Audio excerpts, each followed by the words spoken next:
أولا ما حدث اليوم لسه اليوم ما انتهاش، ولكن طبعا كل الناس تحتفل ب 6 أكتوبر. هذا عيد وطني وعيد يجب يحتفل به المصريين.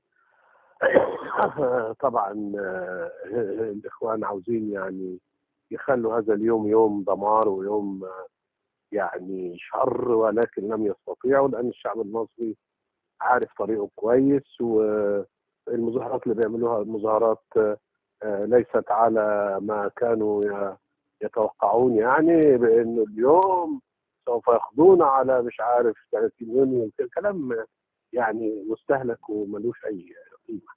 الحاجة الثانية إنه خريطة الطريق ماشية، وكل العالم دلوقتي بيبص على كيف نعيد الديمقراطية لمصر بشكل جيد، وهو ده اللي بيتمنوه كل الناس، بدليل انه الست اشتون في الزياره الاخيره لم يعني قالت عمري ما قلت ان ده انقلاب وانه مصر هنساعدها اقتصاديا. يعني العالم كله ابتدى يتفهم ماذا حدث في مصر.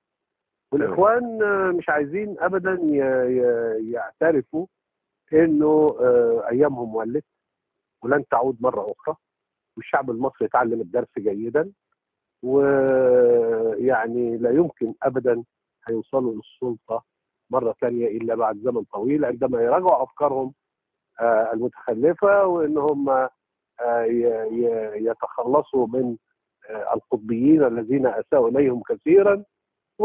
انا شخصيا براهن على شباب الاخوان ان هو يعيد تنظيم صفوفه مره ثانيه، بس هذه المساله مش هتاخد اقل من 20 سنه مثلا عشان يرجعوا يقفوا مره ثانيه.